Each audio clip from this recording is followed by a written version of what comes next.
Class 5 এর English for today এই বইটি থেকে ইউনিট 8 টাইটেল হচ্ছে রাইট টু মি সুন, অর্থাৎ আমাকে দ্রুত লেখো বা আমাকে দ্রুত চিঠি দাও, দ্রুত জানাও।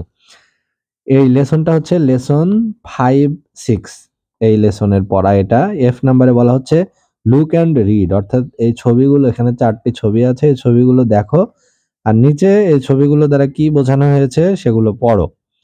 তো এখানে আমরা দেখতে পাচ্ছি যে একটা ছেলে রুমাল দিয়ে নাক ঢেকে আছে এবং তার চেহারার অভিব্যক্তি দেখে বোঝা যাচ্ছে যে তার সর্দি লেগেছে, নাক দিয়ে সর্দি পড়ছে।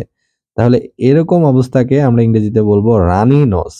রানি নোজ অর্থ হচ্ছে সর্দি নাক, অর্থাৎ নাক দিয়ে সর্দি পড়া, তাকে আমরা বলি রানি নোজ।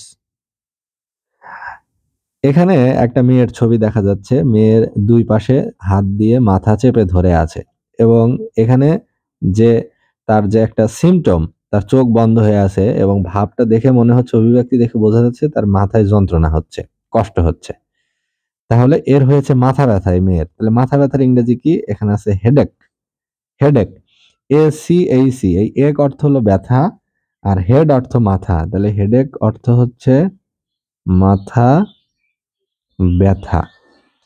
এরপরে আছে এই ছেলেটা পেটে হাত দিয়ে আছে, মুখ দেখে বোঝা যাচ্ছে ভীষণ কষ্ট হচ্ছে, পেটে কষ্ট হচ্ছে, যেহেতু পেটে হাত দিয়ে আছে তাহলে এর হলো পেট ব্যথা।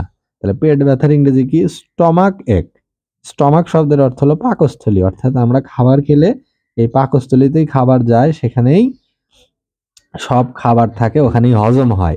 তাহলে স্টমাক অর্থ পাকস্থলী আর এক মানে ব্যথা, তাহলে এর বাংলা হচ্ছে পেট ব্যথা, অর্থাৎ পাকস্থলী ব্যথা বা পেট ব্যথা, তাকে বলে স্টমাক এক। এখানে আমরা একটা মেয়েকে দেখতে পাচ্ছি, ও শীতের কাপড় পরে আছে, মাথায় টুপি দিয়েছে এবং হাত দিয়ে এরকম জড়সড় হয়ে আছে, তার মানে ওর ভীষণ ঠান্ডা অনুভূত হচ্ছে। তো ঠান্ডা লাগার ইংরেজি হলো চিলস, CHILLS।